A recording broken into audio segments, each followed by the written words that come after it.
हाँ जी बच्चों, तो आ गया आपका ट्रिगो का थर्ड लेक्चर। अब बच्चों का क्वेश्चन होगा कि इस लेक्चर के अंदर हम सर क्या करने वाले हैं। ठीक है, तो चलिए मैं बता देता हूं कि हम आगे क्या पॉइंट डिस्कस करेंगे। हम डिस्कस कर रहे हैं वैल्यू ऑफ ट्रिग्नोमेट्रिक फंक्शन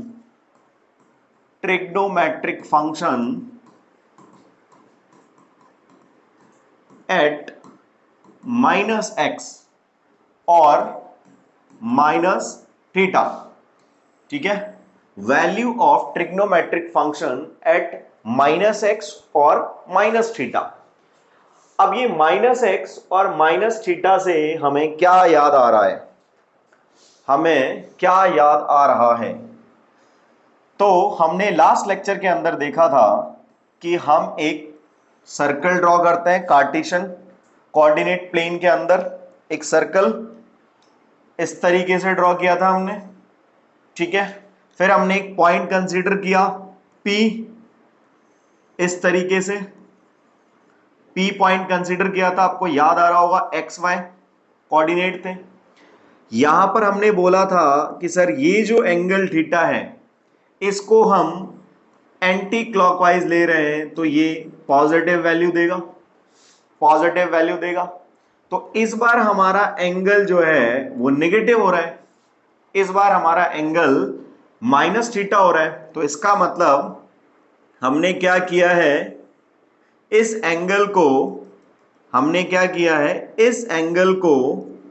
क्या ले लिया है, क्लॉकवाइज ले लिया है सर।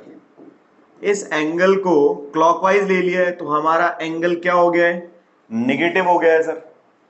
तो ये जो थीटा होगा इस बार ये माइनस थीटा होगा।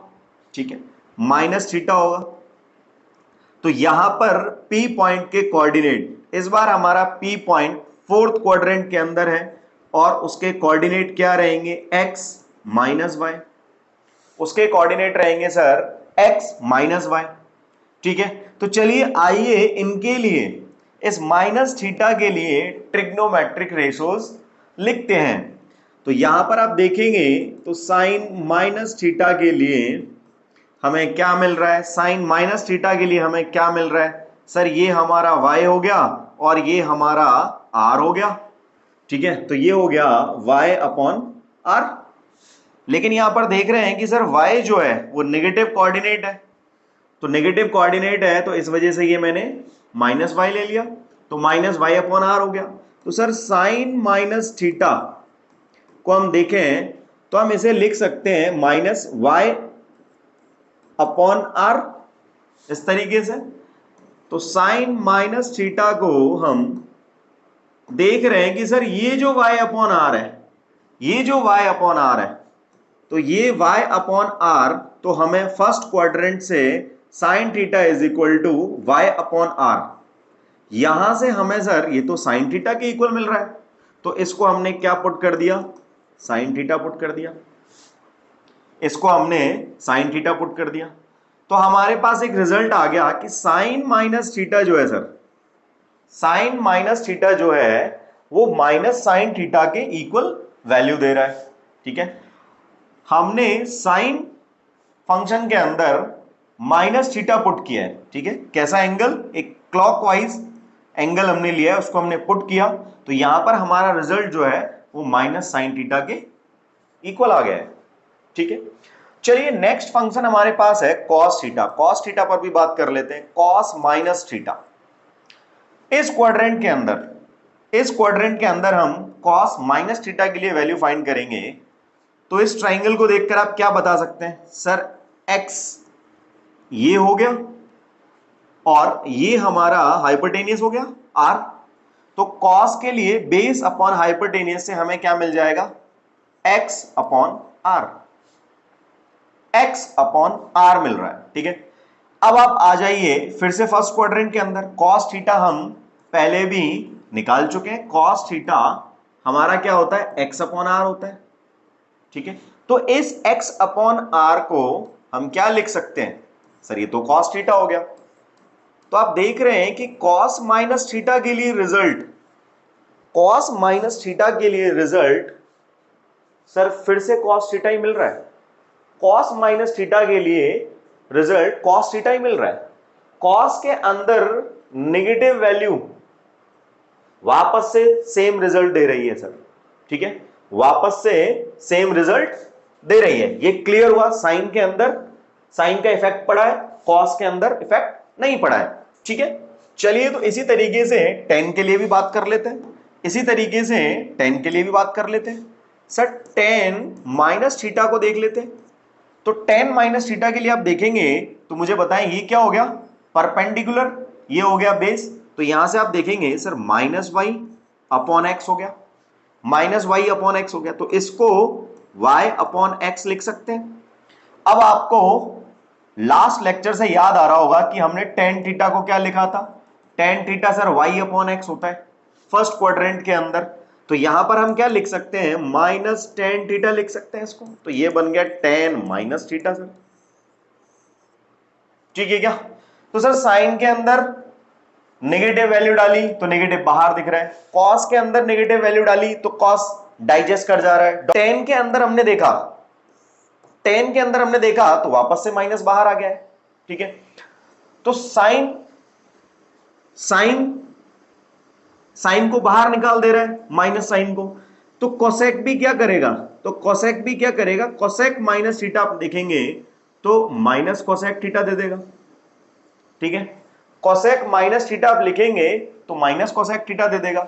इसके लिए देखें, ठीक है, इसके लिए देखेंगे तो आप सेक माइनस थीटा जब आप लिखेंगे तो ये वापस से साइन को डाइजेस्ट कर जाएगा, तो ये वैल्यू देगा सेक थीटा।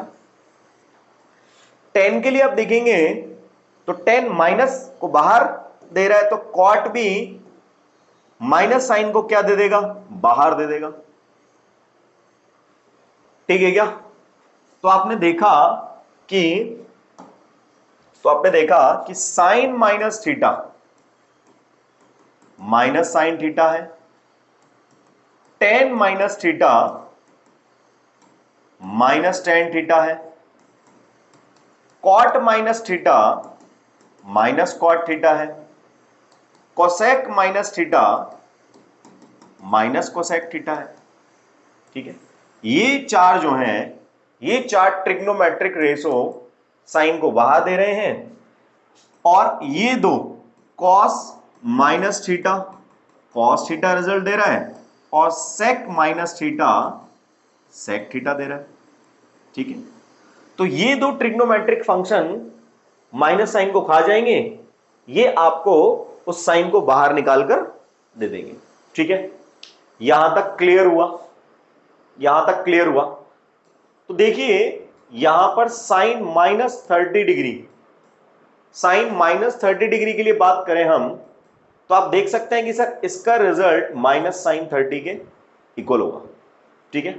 इसका रिजल्ट क्या आ जाएगा, माइनस 1/2 मिल जाएगा। इसी तरीके से मैंने लिख दिया cos minus 60 degree, cos minus 60 degree, तो ये आप इसको लिख सकते हैं कॉस 60 डिग्री, ये डाइजेस्ट कर जाता है माइनस को, तो इसको कॉस माइनस 60 डिग्री लिखिए या कॉस 60 डिग्री लिखिए, सेम रिजल्ट मिलने वाला है, तो ये आपको आंसर दे देगा 1/2, ठीक है क्या। तो हमने देखा कि सर क्लॉकवाइज एंगल को लेने के बाद में, क्लॉकवाइज एंगल को लेने के बाद में ट्रिग्नोमेट्रिक जो फंक्शंस होते हैं वो किस तरीके से साइन दे सकते हैं हमें, ठीक है। तो चलिए इसी पर बेस्ड कुछ क्वेश्चन सॉल्व करते हैं।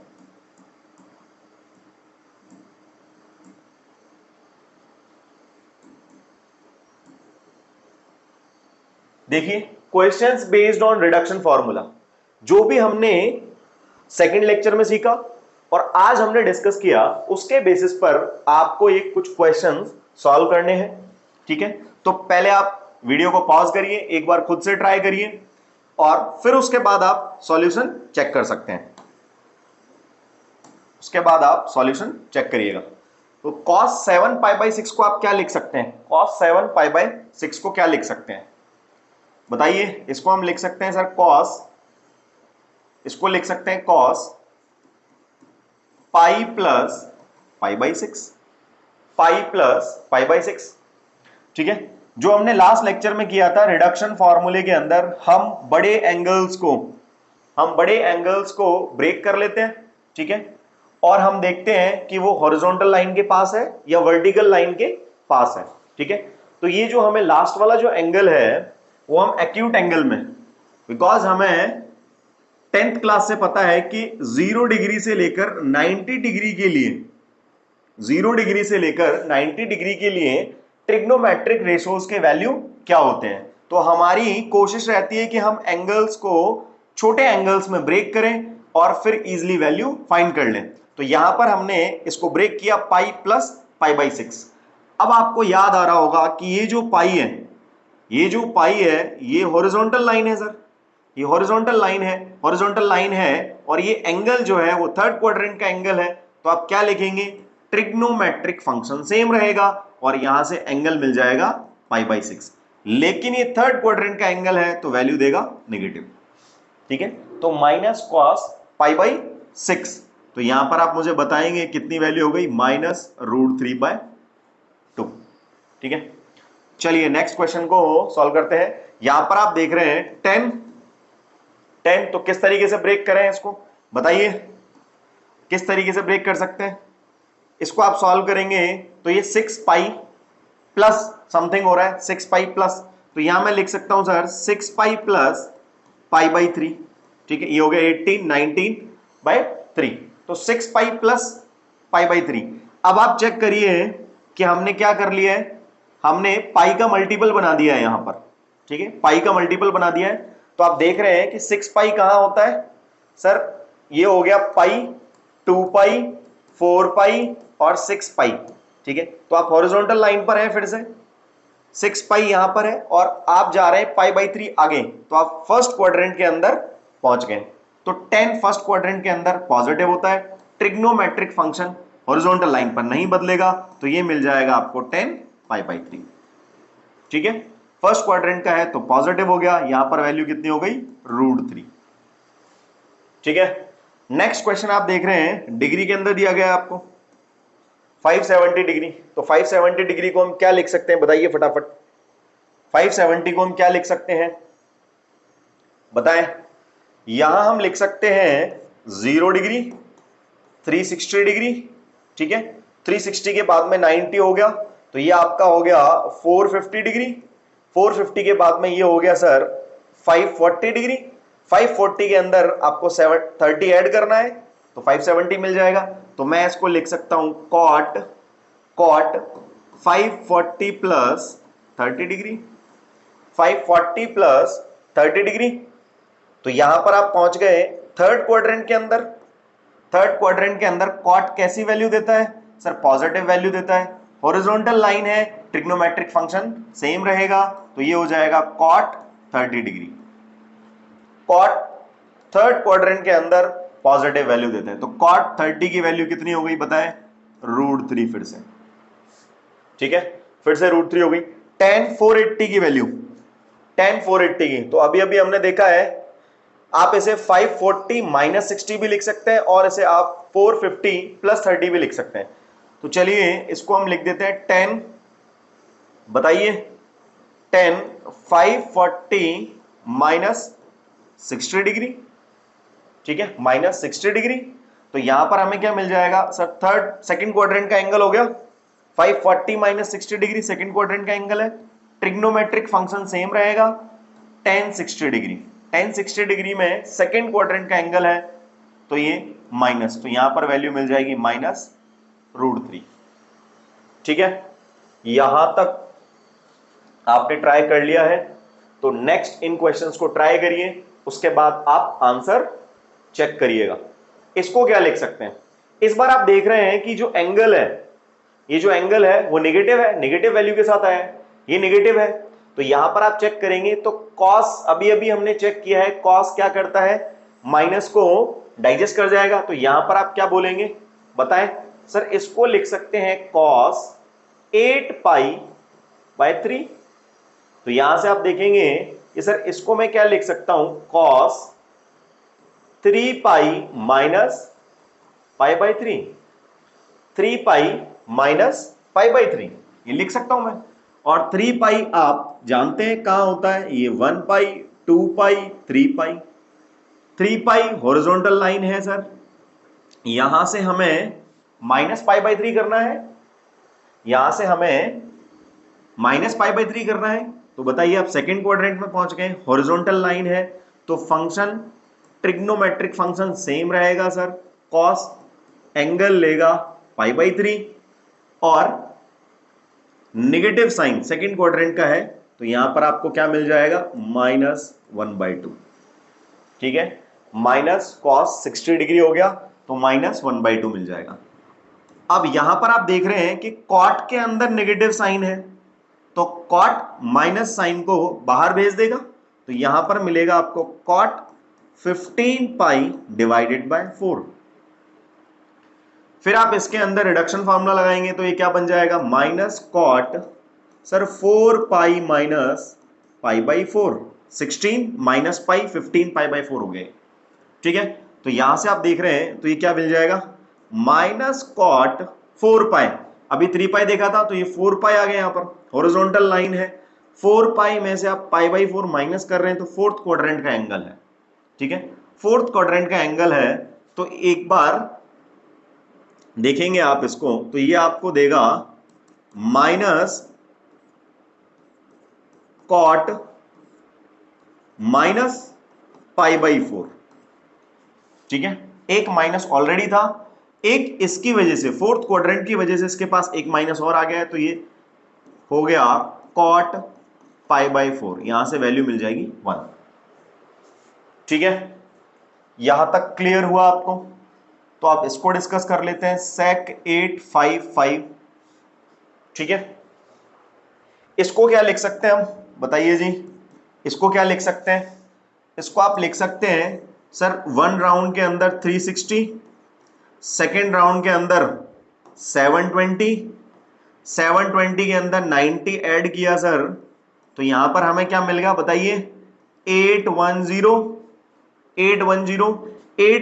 के बाद में सर 45 ऐड करेंगे, 45 ऐड करेंगे तो हमें मिल जाएगा 855। तो यहां से मैं क्या बोल सकता हूं बताया जरा इसको, इसको मैं बोल सकता हूं sec 810 प्लस 45 डिग्री। अब 810 पर आपको क्या मिल रहा है, ये हमें मिल रही है वर्टिकल लाइन और क्वाड्रेंट हमें मिल रहा है सेकंड, तो ये वर्टिकल लाइन की वजह से ट्रिग्नोमेट्रिक फंक्शन हो जाएगा, कोसेक एंगल मिलेगा आपको 45 डिग्री और साइन हो जाएगा नेगेटिव क्योंकि सेक सेकंड क्वाड्रेंट के अंदर नेगेटिव वैल्यू देता है तो यहां पर आंसर आ जाएगा -1/√2। क्लियर हुआ आपको यहां तक? ठीक है, तो आप समझ पा रहे होंगे कि किस तरीके के क्वेश्चंस आपसे पूछे जा सकते हैं, रिडक्शन फॉर्मूले पर बेस्ड किस तरीके के क्वेश्चंस हमसे पूछे जाएंगे। तो चलिए आगे बढ़ते हैं। ओके बच्चों, कुछ क्वेश्चंस और हैं हमारे पास अभी, इसी तरीके से आपको प्रैक्टिस करते रहनी है जब तक आपको ये कॉन्सेप्ट अच्छे से नहीं आ जाता है, आप क्वेश्चंस प्रैक्टिस करते रहिए। ठीक है, cos 510 degree, cos 330, sin 390, cos 120 degree.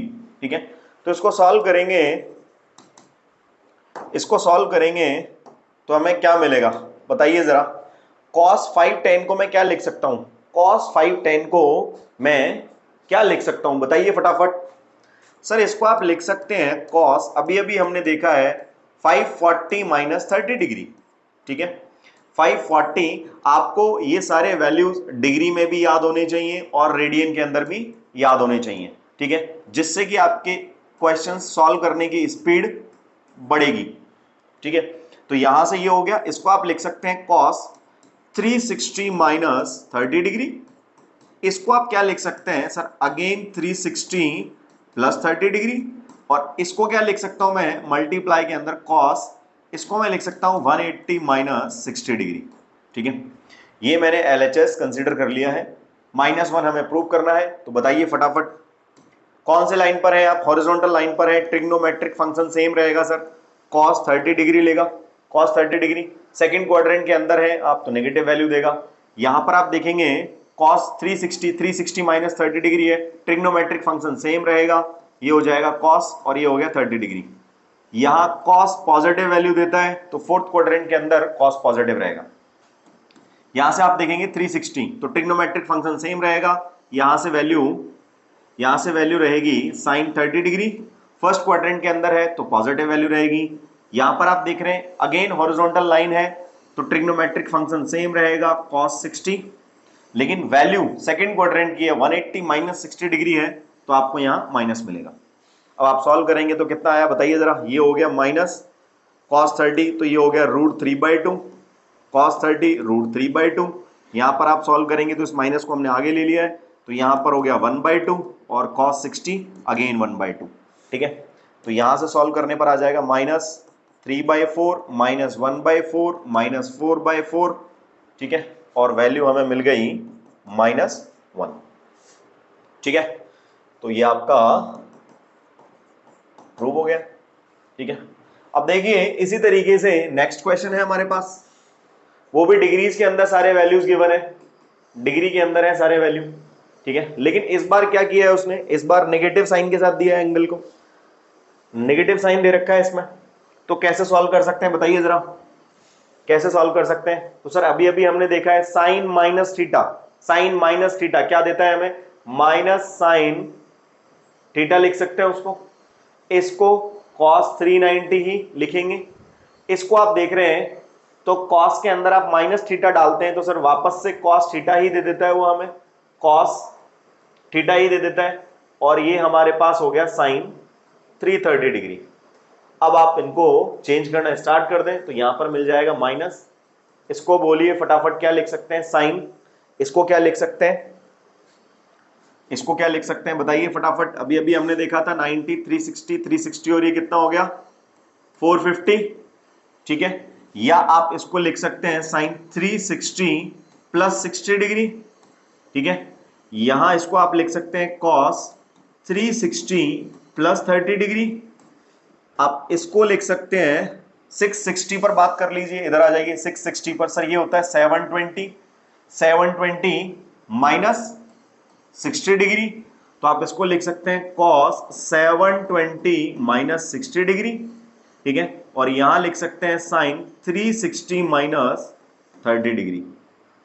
ठीक है, तो सॉल्व करिए आगे। यहां पर क्या हो गया, हॉरिजॉन्टल लाइन है, ट्रिग्नोमेट्रिक फंक्शन सेम रहेगा तो ये हो गया minus sign 60 degree.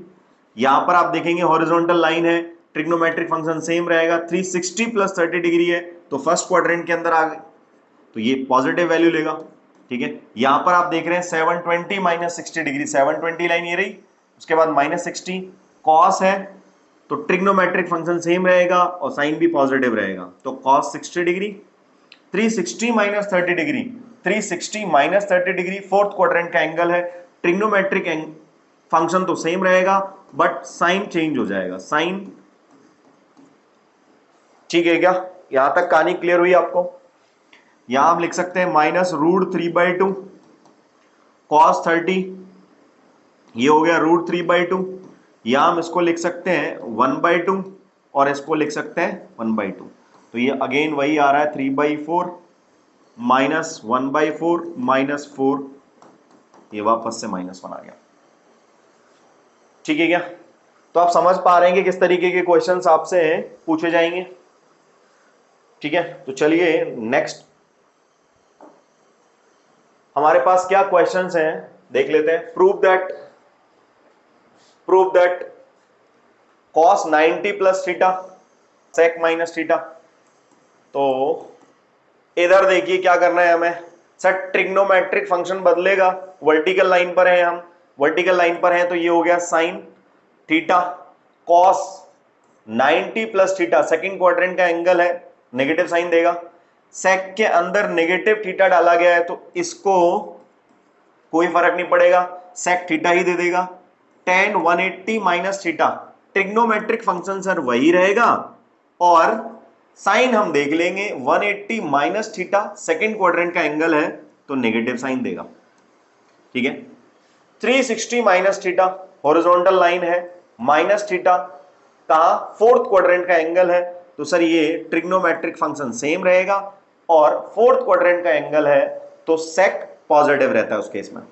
Sign 180 plus theta, 180 horizontal line है तो ट्रिग्नोमेट्रिक फंक्शन सेम रहेगा, 180 प्लस थीटा थर्ड क्वाड्रेंट का एंगल है, नेगेटिव साइन लेगा।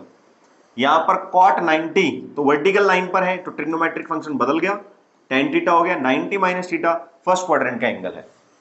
ठीक है, तो यहां पर आप देख रहे होंगे कि दोनों माइनस पॉजिटिव बना देंगे, साइन थीटा सेक थीटा और tan थीटा। यहां पर क्या चल रहा है, minus sec theta sine theta और tan थीटा, क्या एग्जैक्ट सेम हो गया है, तो यहां पर वैल्यू मिल गई है -1 और यही हमें लाना था। ये फिर से प्रूव हो गया है। ठीक है, चलिए नेक्स्ट क्वेश्चन डिस्कस करते हैं। ये क्या मिल रहा है हमें, cos pi plus x, cos pi plus x, ये आसानी से सॉल्व कर सकते हैं। Pi plus x horizontal line है, ट्रिग्नोमेट्रिक फंक्शन सर सेम रहेगा तो यहां से मिल गया cos x, pi plus x third quadrant का एंगल है, नेगेटिव साइन देगा। cos माइनस एक्स, cos के अंदर माइनस थीटा डाला गया है तो सर ये सेम रिजल्ट देता है, cos x दे देगा ये आपको। पाई माइनस एक्स है, ट्रिग्नोमेट्रिक फंक्शन सेम रहेगा तो sine pi minus x second quadrant का एंगल है तो पॉजिटिव वैल्यू रहेगी। cos वर्टिकल लाइन पर है तो ये हो गया साइन और ये बन गया x, cos pi by 2 plus x पे जा रहे हैं आप तो आप सेकेंड क्वाड्रेंट के अंदर जा रहे हैं तो साइन देगा नेगेटिव। ठीक है, तो ऊपर बन गया माइनस कॉस स्क्वायर एक्स और नीचे बन गया माइनस साइन स्क्वायर एक्स, ये दोनों कट गए, यहां से आपको मिल गया कॉट स्क्वायर एक्स जो कि हमें लाना भी था। ठीक है क्या, यहां तक क्लियर है सबको? तो चलिए नेक्स्ट क्वेश्चन डिस्कस करते हैं। ये रहा हमारे पास next question, show that tan 1 degree, tan 2 degree, tan 3 degree, tan 4 degree and इसी तरीके से आगे चलते हुए हमें लास्ट में दिया हुआ है tan 89 डिग्री। ठीक है, tan 89 डिग्री, तो आप देख रहे हैं कि 1 डिग्री से 89 डिग्री तक आप गए हैं, 89 टर्म्स हैं आपके पास में। इसी तरीके से जब आप इसको देखेंगे तो आपको tan 45 भी मिलेगा, यहां tan 44 डिग्री भी मिलेगा और tan 46 डिग्री भी मिलेगा और यहां tan 89 डिग्री हो गया और यहां हो गया सर tan 1 डिग्री।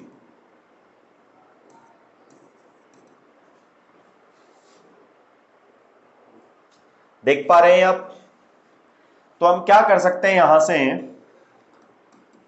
ये tan 1 डिग्री है, इससे आगे tan 2 डिग्री है, यहां लिखा हुआ है tan 45 डिग्री, यहां तक हमने इसको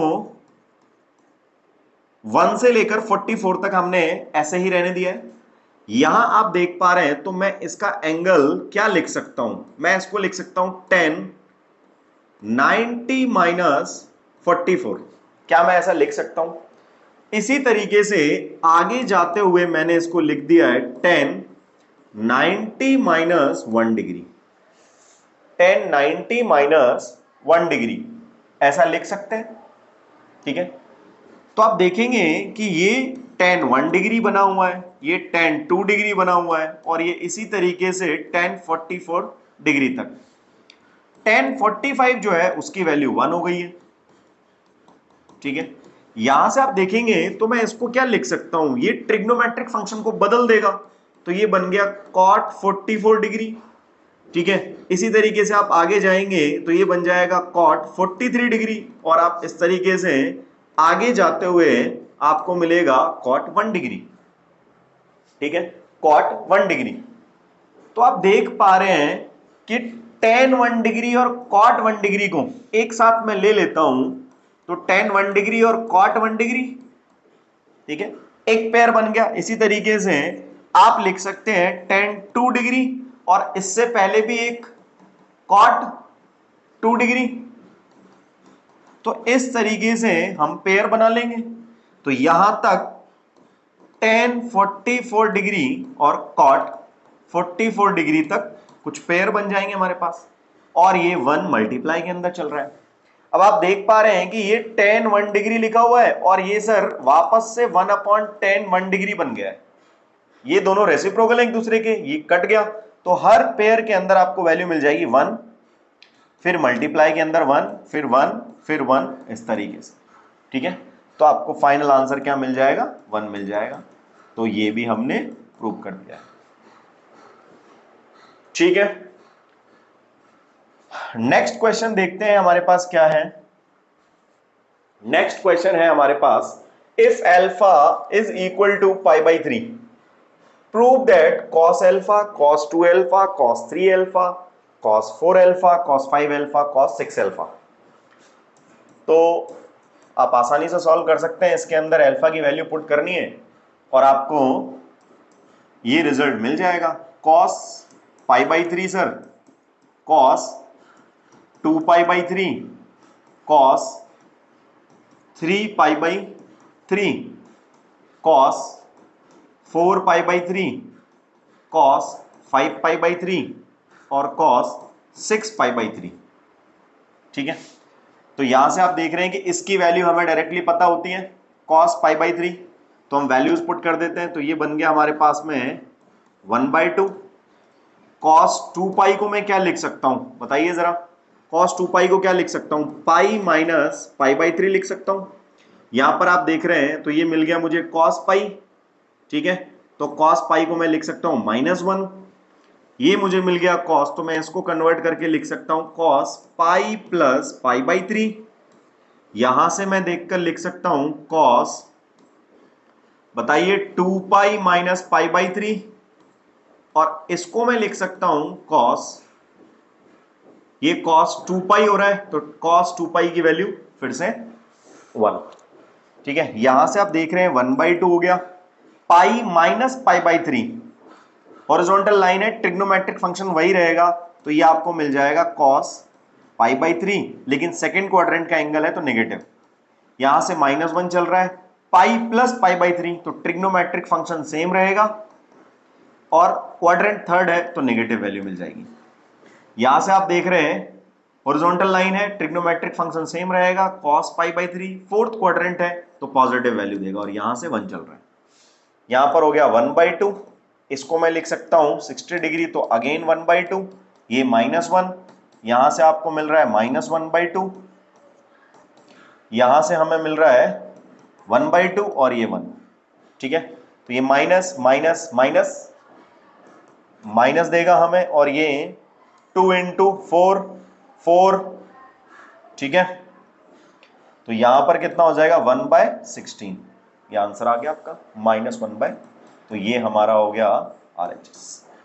ठीक है, तो इस तरीके के क्वेश्चंस को आप इजीली सॉल्व कर सकते हैं लेक्चर नंबर 2 और लेक्चर नंबर 3 देखने के बाद। ठीक है, रिडक्शन फॉर्मूले पर किस तरीके के क्वेश्चंस पूछे जाते हैं आपको ये आज देखने को मिला है, तो आप अच्छे से और प्रैक्टिस करिए और इस कॉन्सेप्ट को स्ट्रॉन्ग कर लीजिए। चलिए मिलते हैं नेक्स्ट लेक्चर में।